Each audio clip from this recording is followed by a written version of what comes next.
اعوذ باللہ من الشیطان الرجیم بسم اللہ الرحمن الرحیم ان شر الدواب بے شک بدترین جانور عند اللہ اللہ کے نزدیک الذین کفروا وہ لوگ ہیں جو کافر ہیں فہم لا یؤمنون پس وہ ایمان نہیں لاتے الذین عاہدت منہم وہ لوگ ہیں جن سے آپ نے معاہدہ کیا ثم ینقضون عہدہم پھر وہ توڑتے ہیں اپنے عہد کو فی کل مرۃ ہر بار ہر مرتبہ وہم لا یتقون اور وہ ڈرتے نہیں عہد شکنی کرتے ہیں وعدے توڑتے ہیں ڈرتے بھی نہیں فَإِمَّا تَثْقَفَنَّهُمْ فِي الْحَرْبِ پس اگر آپ پائیں ان کو لڑائی کے موقع پر فَشَرِّدْ بِهِمْ مَنْ خَلْفَهُمْ پس بگا دیں ان کی وجہ سے ان کو جو ان کے پیچھے ہیں لَعَلَّهُمْ يَذَّكَّرُونَ تاکہ وہ نصیحت حاصل کریں وَإِمَّا تَخَافَنَّ مِنْ قَوْمٍ خِيَانَةً اور اگر آپ خوف محسوس کریں کسی قوم سے خیانت کا اگر آپ خوف محسوس کریں کسی قوم سے خیانت کا فَأَنبِذْ إِلَيْهِمْ عَلَى سَوَاءٍ پس پھینک دیں ان کی طرف برابری پر فَأَنبِذْ إِلَيْهِمْ عَلَى سَوَاءٍ پس پھینک دیجئے ان کی طرف برابری پر إِنَّ اللَّهَ لَا يُحِبُّ الْخَائِنِينَ بے شک اللہ تعالیٰ پسند نہیں کرتا خیانت کرنے والوں کو وَلَا يَحْسَبَنَّ الَّذِينَ كَفَرُوا اور نہ خیال کریں وہ لوگ جنہوں نے کفر کیا سبقوا کہ وہ ہمارے ہاتھ سے نکل جائیں گے إِنَّهُمْ لَا يُعْجِزُونَ بے شک وہ عاجز نہیں کر سکتے چلیے بس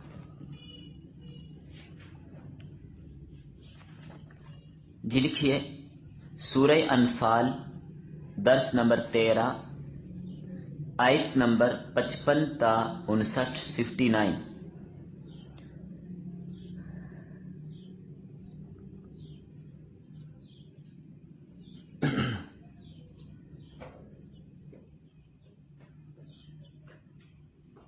جی عنوان ہے بیان احوال اہل کتاب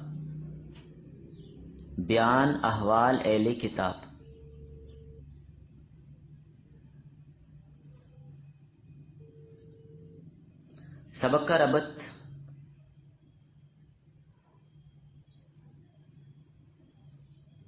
سبق کا ربط شروع صورت میں اور بلکہ یہاں تک کفار اور مشرکین ہی کے احوال کو بیان کیا گیا اب ان آیات میں اہل کتاب کے احوال کو بیان کیا جا رہا ہے یعنی کفار ہی میں سے دوسرا طبقہ اہل کتاب کا ہے ابھی ان کے احوال کو بیان کیا جا رہا ہے یہود کی اچھیتنی کو ذکر کیا جا رہا ہے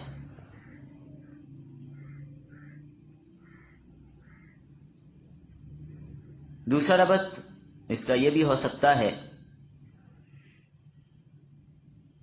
گزشتہ آیات میں تمام کفار کے متعلق یہ فرمایا گیا تھا کل کانوا ظالمین سبھی کے سبھی کیا تھے ظالم تھے اب ان آیات میں سب سے بڑے ظالموں کا ذکر کیا ہے سب سے بڑے ظالم کون ہیں یہودی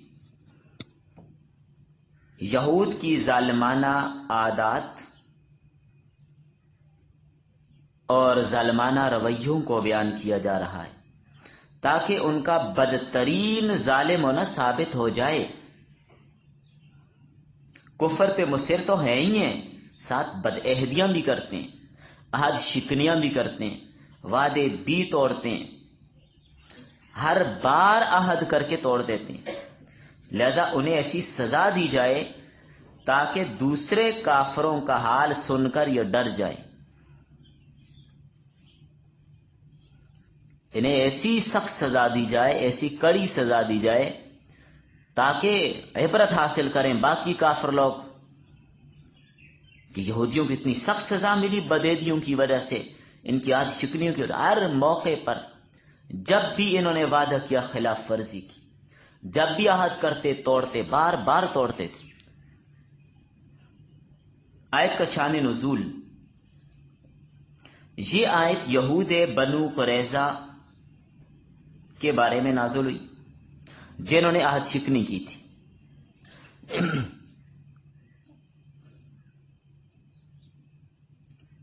نبی کریم صلی اللہ تعالی علیہ وسلم جب ہجرت کر کے مدینہ منورہ تشریف لائے تو جو مکی صورتحال تھی وہ تو آپ کو معلوم ہی ہے کہ اصل ٹکر آپ کی کس سے تھی؟ اصل ٹکر کس سے تھی؟ مشرکین مکہ سے۔ اصل تو ٹکر مشرکین مکہ سے تھی جو اپنی ہی قوم کے تھے، لیکن جب آپ صلی اللہ علیہ وسلم مدینہ تشریف لائے تو مدینہ میں آس پاس اطراف و اکناف میں مدینہ کے ارد گرد کچھ قبائل تھے یہودیوں کے، اور کافی ساری تعداد میں یہودی وہاں پر آباد تھے۔ اب جب نبی صلی اللہ علیہ وسلم مدینہ تشریف لائے تو آپ نے بڑی حکمت عملی سے کام کیا۔ آپ اندازہ لگائیں کہ آپ صلی اللہ علیہ وسلم ان امور سے بھی کتنا واقفیت رکھتے تھے اور کتنے ماہر تھے۔ آپ صلی اللہ علیہ وسلم نے قبائل کے ساتھ معاہدوں کا سلسلہ شروع کیا۔ ترک جنگ کا معاہدہ ہو گیا، ہم تمہیں کچھ نہیں کہیں گے، تم ہمیں کچھ نہیں کہو گے، اور اگر کوئی شخص ہمارے ساتھ لڑنے کے لیے آئے گا تو تم اس کی مدد بھی نہیں کرو گے۔ ہاں ہماری مدد کرو نہ کرو وہ الگ بات ہے، لیکن باہر سے جو لڑنے کے لیے آئے گا اس کی مدد بھی تم نے کرنی نہیں۔ یہ کس سے معاہدہ ہوا؟ یہودیوں سے، کہ باہر سے اگر کوئی لڑنے کے لیے آتا ہے تو تم نے ان کی مدد نہیں کرنی، اور تم نے ہمارے ساتھ نہیں لڑنا، ہم نے تمہارے ساتھ نہیں لڑنا۔ مقصد یہ تھا کہ اصل معاملہ جو قریش کے ساتھ چل رہا ہے، مکہ والوں کے ساتھ چل رہے، انہی کے ساتھ رہے، اور یہودی اپنی جگہ پر ٹک کر رہے، اپنا کام کریں۔ تو اب ایک قوم کے ساتھ نمٹ لینا ذرا آسان ہوتا ہے، ان کو سنبھالنا آسان ہوتا ہے، لیکن اگر ہر طرف سے ہی دشمن گھیرا کر لے، چاروں طرف سے ہی دشمن آ جائے، پھر ذرا کام کیا ہو جاتے ہیں؟ مشکل ہو جاتے ہیں۔ تو اس لیے نبی صلی اللہ علیہ وسلم یہ چاہتے تھے کہ ہماری جو اصل ٹکر مشرکین مکہ کے ساتھ ہے انہی سے رہے، بیچ میں یہودی دخل اندازی نہ کریں، یہ سائڈ پہ ہی رہیں۔ تو اس لیے آپ نے معاہدہ کیا۔ ارد گرد کے جتنے قبائل تھے ان سے معاہدہ طے پا گیا کہ ہم آپس میں کوئی جنگ نہیں کریں گے۔ اب جنگ صرف کس سے باقی رہ گئی؟ مکہ والوں سے، مشرکین سے۔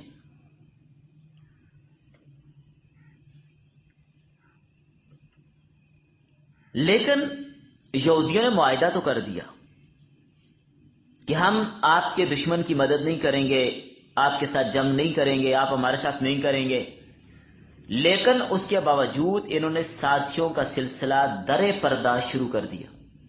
یہودیوں نے سازشیں شروع کر دی، معاہدہ کر کے بھی سازشیں پھر بھی کرتے رہے، قریش کو بڑکایا، اسلحہ دیا۔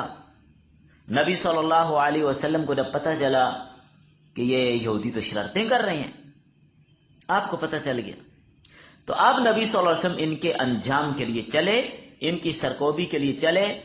تو بنو نذیر کی جب سازش کا پتہ چلا تو آپ صلی اللہ علیہ وسلم نے ان کو جلا وطن کر دیا۔ پھر اس کے بعد بنو قریظہ نے شرارت کی تو ان کے لیے کیا کیا گیا؟ جوانوں کو قتل کیا گیا، تورات کے مطابق ان کا فیصلہ ہوا، عورتوں اور بچوں کو غلام بنایا۔ آپ دیکھیں، آپ صلی اللہ علیہ وسلم کی حکمت عملی دیکھیں آپ، کہ جب مکہ سے مدینہ آ رہے ہیں معاہدہ کیا یہودیوں سے تاکہ یہودی شرارت نہ کریں، گڑبڑ نہ کریں، دشمن کا ساتھ نہ دے، ہے تو یہ بھی دشمنی لیکن دوسروں کا ساتھ دے کے یہ آپس میں متحد نہ ہو جائیں، اس لیے ان سے معاہدہ کیا، لیکن یہ معاہدے پر باقی رہے تو نہیں، یہودیوں نے معاہدہ توڑ دیا، سازشیں پھر بھی کرتے رہے، معاہدہ کرنے کے باوجود بھی سازشیں اور شرارتیں اور پروپیگنڈے کرتے رہے، دشمن کا ساتھ دیتے رہے۔ اب دیکھیں، اگر نبی صلی اللہ علیہ وسلم براہ راست یہودیوں سے جنگ کرتے، اب کیا ہوتا؟ یہودی اور مشرکین کھل کر آپس میں اکٹھے متحد ہو کر آپ کے ساتھ لڑتے، دو طاقتیں متحد ہو جاتی، بلکہ کئی طاقتیں جمع ہو جاتی۔ تو اس لیے آپ صلی اللہ علیہ وسلم نے پہلے ان سے معاہدہ کیا، اور مکہ والوں کی خوب سرکوبی ہوئی، بدر میں مارے گئے، احد میں مارے گئے، خندق میں فتح ملی۔ تو اس طرح پھر کرتے کرتے جب یہودیوں کی سرکوبی کی باری آئی، اب معاہدہ ہوا مکہ والوں سے۔ اور یہ ساری ترتیب اللہ بنا رہے ہیں، اللہ نے ایک سارا نظام بنایا، اپنے نبی کو خواب دکھایا، خواب میں عمرے کے لیے چلے، صحابہ کو لے کے چلے، صلح حدیبیہ کے مقام پر روک دیا گیا، سورۃ الفتح میں تفصیلاً آپ پڑھیں گے، صلح حدیبیہ ہوتی ہے، معاہدہ لکھا جاتا ہے۔ اب دیکھیں اللہ کیسا ایک نظام بنا رہے ہیں، کیسی ایک ترتیب بن رہی ہے۔ اب تحقیق کریں، اگر نا گہرائی میں جا کے غور کریں، کیسی اللہ نے ایک ترتیب بنائی۔ اب مشرکین کے ساتھ معاہدہ ہو گیا کہ اب مشرکین 10 سال تک مسلمانوں کے خلاف کوئی جنگ نہیں کریں گے، یعنی اب مسلمانوں اور مشرکین کی جنگ ختم۔ مشرکین اور مسلمانوں کا معاہدہ ہوگا کہ 10 سال تک کوئی جنگ آپس میں نہیں ہوگی۔ اب ادھر ہوا معاہدہ صلح حدیبیہ میں، تو 10 سال کا معاہدہ طے پایا۔ مشرکین کے ساتھ جب معاہدہ ہوا تو مسلمان مشرکین کی جانب سے مطمئن ہو گئے کہ اب وہ کوئی شرارت نہیں کریں گے، اب وہ لڑنے نہیں آئیں گے۔ اب تنہا یکسو ہو کر یہودیوں کی سرکوبی ہوئی، مشرکین مکہ کی سرکوبی کے لیے یہودیوں سے معاہدہ، تاکہ اکیلے ان کے ساتھ لڑائی کی جائے۔ اور جب یہودیوں نے سازشیں نہ چھوڑی، پروپیگنڈے نہ چھوڑے، تو اب کیا کیا؟ مشرکین سے معاہدہ ہوا اور سرکوبی ہو رہی ہے یہودیوں کی، تاکہ مشرک اور یہودی نہ مل جائیں۔ نہیں سمجھ آئی بات؟ آ گئی نا بات سمجھ؟ آپ صلی اللہ علیہ وسلم دیکھیں جنگی حکمت عملی میں کتنے ماہر تھے۔ تو پھر یہودیوں کی بھی سرکوبی ہوئی۔ یہی آیات کا شان نزول ہے کہ یہود جو نبی صلی اللہ علیہ وسلم کے خلاف سازشیں کرتے رہے، عہد توڑتے رہے، اس کا تذکرہ ان آیات میں کیا گیا۔ فرمایا تحقیق یہ لوگ اللہ کی دی ہوئی نعمتوں میں ایسے غرق ہوئے کہ ان کی فطرت ہی بدل گئی، یہ انسانیت کے دائرے سے نکل کر حیوانیت میں داخل ہو گئے، اور یہ بدترین حیوانات ہیں۔ اللہ کے نزدیک بدترین حیوان کافر لوگ ہیں۔ گدھا اتنا بدترین نہیں ہے، خنزیر اتنا بدترین نہیں ہے، جتنا بدترین کون ہے؟ کافر۔ اگرچہ دنیا ان کو عقل مند سمجھے، اگرچہ دنیا کہے یہودی بڑا سمجھدار ہے، اگرچہ دنیا کہے یہودی بڑے عقل مند ہیں، فلاں ہیں فلاں ہیں فلاں ہیں، آج یہودیوں کو کہا نہیں جاتا کہ یہودی بڑی سمجھدار قوم ہے، خاک سمجھدار ہے، جن کی عقل ہے ہی نہیں۔ یہ جانوروں سے بھی بدتر ہے، سمجھدار کدھر سے ہوئے؟ تو یہ لوگ ایمان لانے والے نہیں، یہ کافر بار بار عہد توڑتے ہیں۔ پہلے یہود بنو قریظہ نے عہد کیا کہ آپ سے نہیں لڑیں گے اور نہ آپ کے مقابلے میں دوسروں کی مدد کریں گے۔ جب آپ صلی اللہ علیہ وسلم نے ان سے باز پرس کی تو کہنے لگے ہم تو بھول گئے تھے کہ ہم نے آپ سے عہد کیا۔ اتنے بدبخت تھے یہ۔ ایسے بد عہدوں سے ایمان کی کوئی امید نہیں ہے کہ یہ مسلمان ہو جائیں گے، یہ آئندہ بھی ایسی عہد توڑتے رہیں گے۔ ایسے بد عہدہ لوگوں کا علاج کیا ہے؟ آپ ان کو منتشر کر دیں، خوب ان کی ٹھکائی کریں، انہیں قتل کیا جائے تاکہ دوسرے کفار بھی ان سے عبرت حاصل کریں، خوب ٹھکائی ہو ان کی۔ فشرد بہم من خلفہم لعلہم یذکرون، یہ اگر آپ کے مقابلے میں آ جائیں، میدان جنگ میں اتر آئیں، خوب ان کو عبرتناک سزا دیں، انہیں لگ پتہ جائے کہ جو بھی جماعت عہد توڑتی ہے، خیانت کرتی ہے، عہد شکنی کرتی ہے، ان کا عہد ان کی طرف پھینک دیجئے۔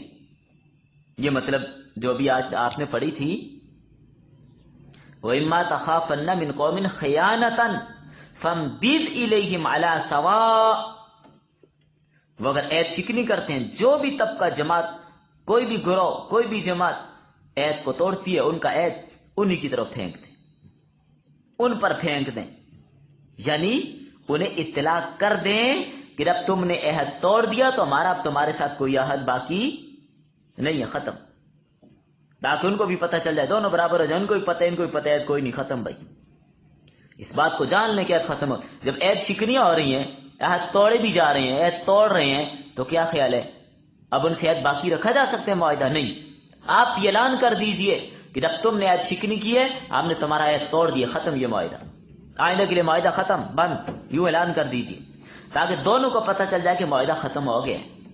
یہ طریقہ کار ہوتا ہے معاہدہ توڑنے اور ختم کرنے کا۔ محض اندیشہ اور خطرہ کی بنا پر عملہ نہیں کرنا، اللہ تعالیٰ خیانت کرنے والوں کو پسند نہیں کرتا، اور نقض عہد خیانت ہے۔ عہد کو توڑنا کیا ہے؟ خیانت، وعدہ توڑنا خیانت ہے۔ معاہدہ ہے، چاہے وہ کفار کے ساتھ ہو یا کسی کے ساتھ بھی ہو جائے، تو اس کی پابندی لازم ہوتی ہے۔ ہاں جب کفار وعدہ توڑ دیں، عہد توڑ دیں، اب ان کو اطلاع کر دی جائے کہ ہمارا معاہدہ بھی ختم۔ ہاں یہ نہیں کہ انہوں نے توڑ دیا آپ چپ کر کے بیٹھے، نہیں، ان کو اطلاع کر دیں کہ ہمارا معاہدہ ختم ہو گیا۔ مسئلہ سمجھ آ گیا؟ حضرت امیر معاویہ رضی اللہ تعالیٰ عنہ کے زمانے میں، کیونکہ حضرت معاویہ نے رومیوں کی خوب سرکوبی کی ہے، خوب ٹھکائی لگائی تھی حضرت معاویہ نے رومیوں کی، کچھ عرصے کے لیے معاہدہ ہو گیا اور جنگی سلسلہ بند ہو گیا، کیونکہ پہلے تو بڑا جنگیں ان کی عروج پہ ہوتی تھی، پھر معاہدہ ہوا کہ فلاں سن کی فلاں تاریخ تک ہماری جنگ نہیں ہوگی، معاہدہ طے ہو گیا، دستخط ہو گئے کہ فلاں تاریخ تک ہماری اب کوئی جنگ نہیں ہوگی، ٹھیک ہے جی، معاہدہ ہو گیا، ختم۔ حضرت امیر معاویہ رضی اللہ عنہ نے کیا کیا؟ وقت گزرتا گیا، معاہدہ ختم ہونے کی تاریخ پوری ہونے والی ہے، حضرت امیر معاویہ نے اسلامی لشکر کو جمع کیا، فوج جمع کی، جا کر روم کی سرحد پہ بٹھا دی۔ جب آخری تاریخ ہوئی، مثال کے طور پر معاہدے کی آخری تاریخ ہے، کل معاہدہ ختم ہو رہا، آج معاہدہ ختم ہو گیا، آج کی تاریخ میں کیا ہوا؟ ایک مثال دے رہا ہوں، آج کی تاریخ میں کیا ہوا؟ معاہدہ ختم ہو گیا۔ تو حضرت امیر معاویہ رضی اللہ عنہ نے کیا کیا؟ جیسے مثال کے طور پر آپ یوں سمجھ لیجیے 7 رجب ہے جی، 7 رجب کو ہمارا معاہدہ ختم ہو جائے، تو حضرت معاویہ رضی اللہ عنہ نے فوج جمع کی، مجاہدین کو اکٹھا کیا اور اسلامی سرحد پہ سب جمع ہو گئے۔ جب 7 رجب ہوتی ہے بالفرض، تو اب کیا ہوا؟ سورج غروب ہوا، معاہدے کی تاریخ کیا ہو گئی؟ ختم۔ اب اگلی تاریخ شروع ہو گئی 8 رجب، معاہدہ ختم ہو گیا، اگلی تاریخ شروع ہوئی، حضرت امیر معاویہ نے حکم دیا حملہ کرو، اسلامی فوج شہروں کی طرح رومیوں کو چمٹ گئی، حملہ کر دیا روم پہ، خوب پٹائی ٹھکائی ہوئی رومیوں کی، شہروں کے شہر، بستیوں کی بستیاں، چوکیوں کی چوکیاں فتح ہوتی جا رہی ہیں، اور مسلمان فتح کے نشے میں بڑھتے جا رہے ہیں۔ کیوں فتح ہوئی اتنی زیادہ؟ ان کو کوئی پتہ، روم والوں کو پتہ نہیں تھا، وہ آگے سے تیار نہیں تھے، اس لیے کہ وہ تو یہ سمجھتے تھے کہ بھائی تاریخ جو معاہدے کی ہے وہ تاریخ ختم ہوگی، پھر اس کے بعد حضرت معاویہ پتہ نہیں عملہ کریں گے نہیں کریں گے، لشکر جمع کریں گے، کرتے کرتے سال 2 سال تو بیچ میں وہ بھی گزر جائیں گے، کوئی تیاری نہیں تھی۔ لیکن حضرت امیر معاویہ رضی اللہ تعالیٰ عنہ نے وہاں پر لشکر جمع کیا ہوا تھا، تاریخ ختم ہوتی حملہ ہو گئے، ٹوٹ پڑے ان پہ۔ جب حملہ ہوا ان کو پتہ کوئی نہیں تھا، خوب پٹائی ٹھکائی ہوئی عیسائیوں کی۔ اب کیا ہوا؟ اچانک ایک صحابی ہیں، ان کا نام ہے عمر بن عباسہ، مشہور و معروف صحابی ہیں، عمر بن عباسہ۔ انہوں نے پیچھے سے آواز دی، اللہ اللہ وفاء لا غدر، بھائی اللہ سے ڈرو، وعدہ پورا کرو، غداری نہ کرو۔ یہ مسلمانوں کو آواز لگا رہے ہیں، وعدہ پورا کرو، وعدہ خلافی نہ کرو۔ تو حضرت امیر معاویہ رضی اللہ عنہ فرمانے لگے بھائی آپ نے کون سی وعدہ خلافی کی ہے؟ ہم نے تو معاہدے کی تاریخ ختم ہونے کے بعد ان پہ حملہ کیا۔ حضرت عمر بن عبسہ نے فرمایا نہیں، ایسی بات نہیں، ایسی بات نہیں۔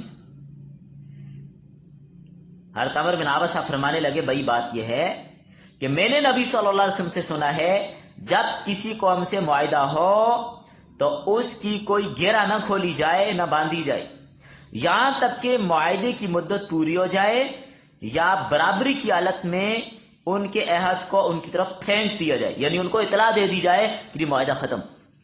حالانکہ پتہ ان کو بھی یہ تاریخ ختم، لیکن اطلاع دینا بھی ضروری ہے۔ آپ نے اطلاع نہیں دی، بغیر اطلاع کے آپ نے رومیوں پر حملہ کیا، لہذا آپ نے خلاف سنت کام کی، نبی صلی اللہ علیہ وسلم کی حدیث کے خلاف آپ نے کام کیا۔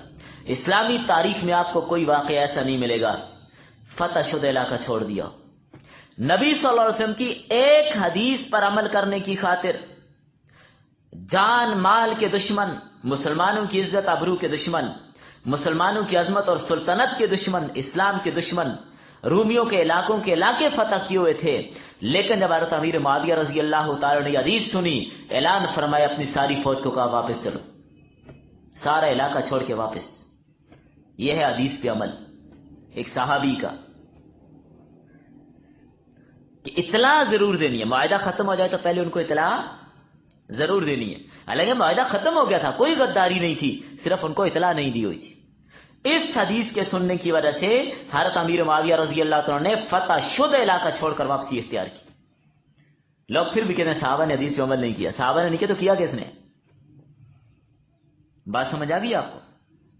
اور ایک مسئلہ سمجھیے کہ برابری کی حالت میں عہد پھینکنا تب ہے جب قرائن سے معلوم ہو جائے کہ کفار عہد شکنی کرنے والے، لیکن اگر عہد شکنی کر دی ہے، انہوں نے عہد شکنی کر دی، انہوں نے حملہ کر دیا ہے، آپ کوئی انتظار نہیں کریں گے کہ ان کو بتا دیں جی ہمارا معاہدہ ختم، نہیں، آپ جوابی کارروائی شروع کریں، آپ کوئی اطلاع دینے کی ضرورت نہیں ہے، آپ بغیر اطلاع کے بھی حملہ جائز ہوگا۔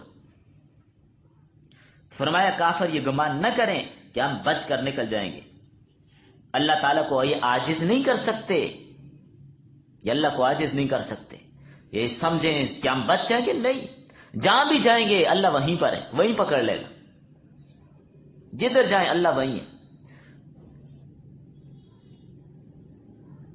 اب دیکھیں اسلام میں معاہدوں کی کتنی اہمیت ہے کہ جب معاہدہ کیا جائے تو بغیر اطلاع کیے اس کو توڑا نہ جائے،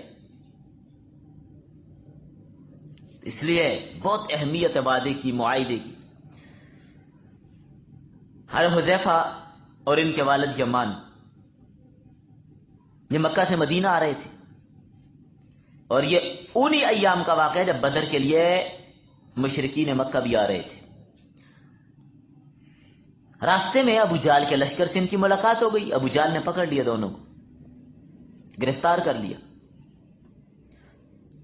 انہوں نے کہا بھائی ہم مدینہ جا رہے ہیں، کیوں جا رہے ہیں؟ بھائی اللہ کے نبی سے ملنے جا رہے ہیں، آپ ہمیں کیوں روک رہے ہیں؟ کہتے ہیں نہیں، ہم آپ کو فی الحال نہیں جانے دیں گے، آپ ہمارے ساتھ رہو، ہمارے لشکر کے ساتھ جانے آپ لوگ مدینہ جا کر کیا کرو گے؟ مسلمانوں کے ساتھ مل کر ہمارے ساتھ لڑو گے، لہذا ہم آپ کو نہیں جانے دیتے۔ دونوں کو پکڑ لیا باپ بیٹے۔ بہرحال پھر ابو جہل نے اور دوسرے کفار نے وعدہ کیا، ان سے وعدہ لیا، کہنے لگا آپ ایسے کرو، ہمارے ساتھ یہ وعدہ کرو کہ تم ٹھیک ہے مدینہ جاؤ، لیکن محمد اور اس کے ساتھیوں سے مل کر ہمارے خلاف لڑنے نہیں آؤ گے، پھر ہم آپ کو جانے دیتے۔ ان دونوں نے وعدہ کر لیا بھائی ٹھیک ہے ہمیں مدینہ جانے دو، ہمیں چھوڑو، ہم تمہارے خلاف لڑنے کے لیے نہیں آئیں گے۔ اچھا وعدہ ہو گیا، آ گئے دونوں، مدینہ پہنچے۔ نبی کریم صلی اللہ علیہ وسلم اور صحابہ جنگ کی تیاریوں میں، ملاقات ہوتی ہے۔ تو اب کیا ہوا؟ اسلام کی پہلی جنگ ہے، کفر کے مقابلے میں پہلا مارکا ہے۔